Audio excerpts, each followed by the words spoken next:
Magandang araw po sa inyong lahat mga karibin natin at welcome back dito po sa ating munting channel Pinas News Review, kung saan re-reviewin po natin ang mga mahalagang balita dito sa Pilipinas.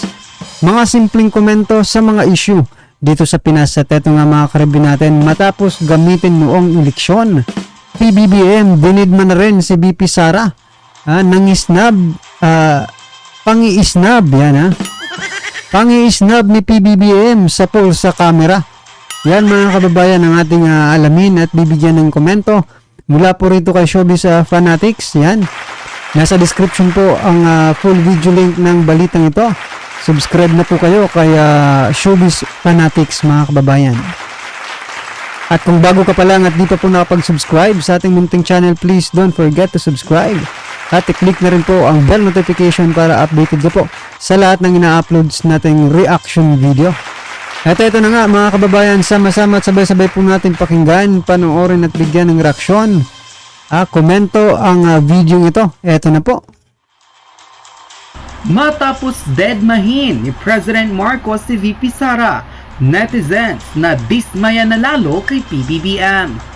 Awa at galit ang naramdaman ng maraming supporters ni VP Sara Duterte sa panibagong ebidensya na tila one of these days ay ilalaglag na di umano ng Administrasyong Marcos ng Vice Presidente. Sa naging recent post ng Malacanang, sa poll sa camera ang hindi pagpansin ni President Marcos kay VP Sara. Ayan mga kababayan, talagang tingnan nyo naman kitang-kita nyo naman. Sapul na sapul mga kababayan Hindi po, hindi man lang hindi man lang nag-hi. Hello Vice President wala na nahawaan na, di ba? Ng kanyang asawa itong si si President BBM. Nako, anong Vice? President BBM pala nahawaan na po ng ugali ng kanyang asawa. 'Di ba? Kasi nung papaalis din po yung sila di ba? Inisnab din ni First Lady si VP Sara. Ngayon wala na talaga.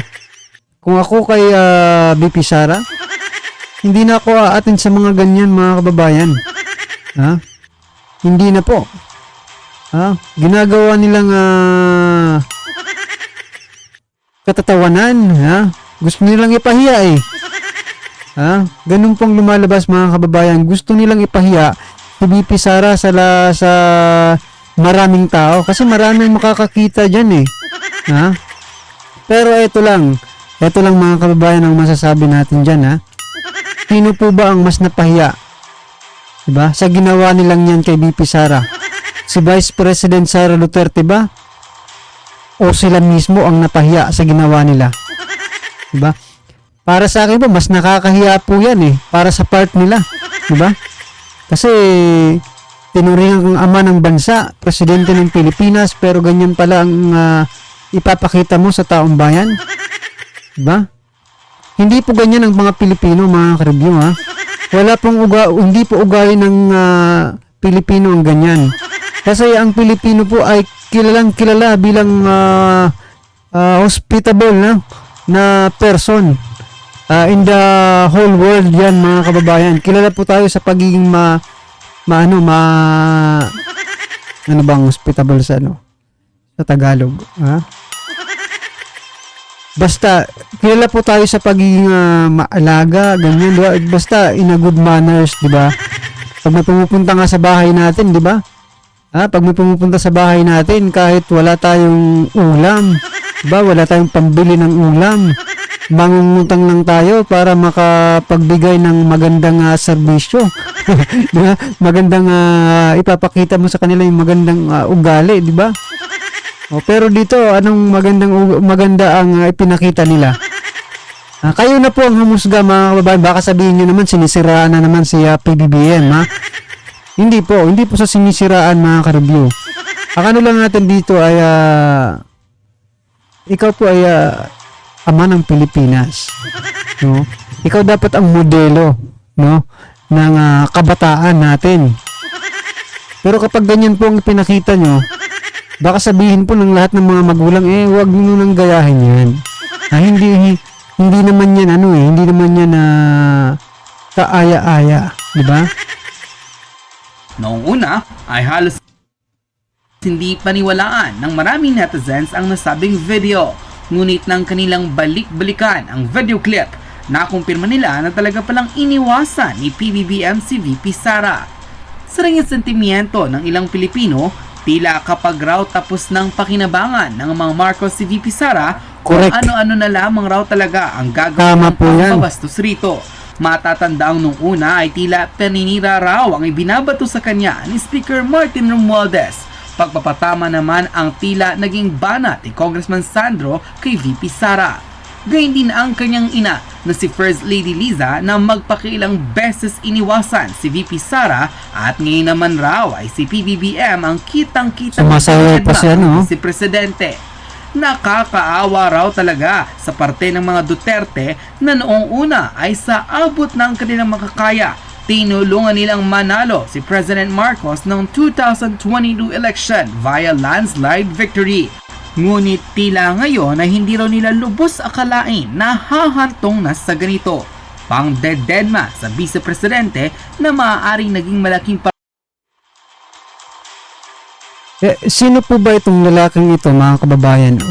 Sino po ba itong lalaking kinamayan at kinausap pa ni PBBM bago po sila umalis ng bansa?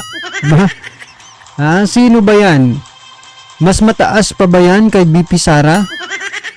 In terms of political position, no? Mas mataas pa ba yan kay VP Sara para hindi mo man lang pansinin, no? At ito pa talagang diba? Nakakahiya po kapag napanood po ito ng buong mundo, mga kababayan. Yan, travel kayo ng travel, pero ito pala, eto na naman tayo, mga kababayan. Diba, travel po sila ng travel patungo sa ibang bansa para maghanap ng mga investors. Eto pa lang nga hindi nyo na maipakita yung good manners. Diba? Paano pa kayo makakadala, makakainganyo ng mga investor, no? Mga foreign investor dito sa ating bansa kung ganito pa lang, no? Hindi nyo na ginagalang ang Vice Presidente. Hindi naman sa pinipilit natin sila, mga kababayan, no? Pero kung gusto mo talaga magkaroon ka ng di ba? Maraming investor dito sa Pilipinas, syempre pakita mo na tapat ka, no? At maganda ang yung pag-uugali, di ba? Kasi kung ganyan, di ba? Kung Vice Presidente mo hindi mo ginagalang, paano pa sila? parte sa pagkakapanalo ni PBBM noong eleksyon. Narito at panoorin ang full reaction video ng netizen online sa pinakabagong issue na pinag-uusapan sa social media na matapos deadmahin di umano ni President Marcos si VP Sara, First Lady Liza nagsasayaw pa sa camera. Panoorin ang full video.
Sobrang nakakalungkot itong video na nakita ko, mga lords. I don't know if this is latest Pero sobrang nakakalungkot lang at nakakadismaya lang. Even ako as Mga kababayan, wala po sa issue ng pagiging latest or 'di ba? Or nung naman ito nangyari. Ang importante po rito, mga karibyo natin, maipakita kung ano po talaga yung trato nila, no? Kay BP Sara. Ba? Hindi po importante kung latest to or hindi, no? Importante po dito ipakita po sa taong bayan kung ano ang trato ng mga Marcos kay Vice President Sara Duterte.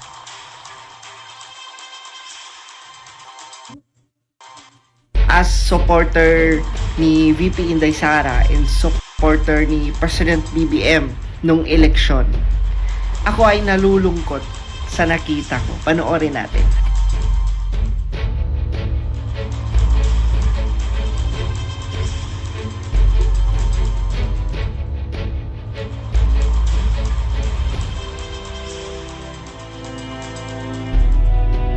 Yan, sumasayaw pa sa si First Lady Lisa Marcos. Ranita.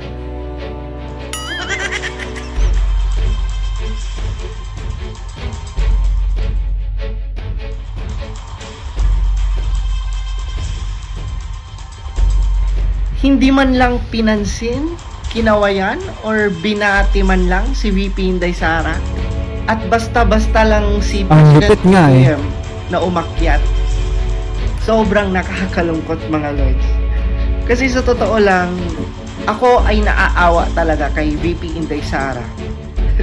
'Di ba? Kasi nananahimik si VP Inday Sara sa Davao City. Pero pinilit niligawan ng mga Marcos, 'di ba, na patakbuhin si VP Inday Sara. Kasi alam naman natin at that time, si VP Inday Sara ay malakas talaga sa service, no? Lalo na as president. And ngayon, nananalo na sila, no? Ngayon na nagamit nila, no, ang mga Duterte, wala na, no? Kumbaga, na-set aside na si VP Inday Sara at tinatrato na lang nila na ganyan si VP Inday Sara. Na which is, wala naman siyang ginawang masama, no, kay President BBM, lalo na kay First Lady. Never siyang nagsalita ng kung ano-ano. Despite sa mga statements na maaanghang na statements na sinabi ni Tatay Digong, ni Baste, mga kapatid ni VP Inday Sara. But still, VP Inday Sara, pinili niya na suportahan si President BBM. Still, andyan pa rin siya kay President BBM. And yet, ganito ang mangyayari. Alam nyo, mga lords, sa totoo lang, sana hindi na lang talaga nakipagsanib si VP Inday Sara sa mga Marcos. 'Di ba? Sana nga, mga kababayan, para magkaalaman kung sino ba talaga, 'di ba? Sinuportahan ng taong bayan nung nakarang eleksyon, no? Tama po yung sinasabi kanina, matapos kong gamitin eto na ngayon ang kumbaga kapalit, 'di ba? Ito na yung pinapakita nila ngayon. So, nakakapanghinayang lang kasi dapat unit team to, mga karibyo natin Ito, parang nangyayari dito, silent na attack ito no? Parang atake po ito, like Lene Robredo. 'Di ba? Pero dito mas malala kasi 'di ba, harap-harapan Ha? Buti nun kay Lene Robredo talagang 'di ba? Kay Lene Robredo dati talagang pero at least noon kasi ano rin naman si Lene, mga kababayan, 'di ba? Kontrang-kontra. Dito hindi mo masabing kung kontra o hindi 'di ba? Hindi naman kasi nagsasalita si VP Sara against PBBM. Instead, sinusuportahan niya pa ito sa mga gustong gawin, 'di ba? Pero bakit ganito? Ang tanong, bakit ganito? Bakit ganito po ang nangyayari ngayon? Nung una, yung asawa lang muna yung nangingisnab. Ba? Baka siniko. Ba? Baka siniko na, isnabin mo rin yan. Baka nautusan. Si PBBM na isnabin na rin itong si VP Sara. Nako, malaki pong malaking gulo mga kababayan. Diba? Vice Presidente mo yan, tapos gaganyanin mo. At hindi naman kaila sa lahat kung bakit nanalo ang Marcos, no, si PBBM. Dahil nga po yan kay VP Sara. O, kung tumakbo ang presidente si VP Sara nung nakarang eleksyon, mananalo ba si PBBM? Malamang sa malamang hindi po, no? Kasi ang iboboto po ng taong bayan ay si VP Sara. Yan po ay opinion ko lang mga kababayan. Ewan ko po sa inyo kasi meron naman kayong sariling pag-iisip, no? Meron po kayong sariling opinion. Yan mga kababayan, ha? Kung bago ka pa lang at hindi pa po nakapag-subscribe sa ating munting channel, please don't forget to subscribe. But comment nyo na rin po ang comment ninyo, opinion, no? Patungkol po sa video ito para malaman po ng ating mga kabayan kung ano ba talaga ang inyong saloobin, no? Patungkol po sa video ito, right? Maraming salamat po.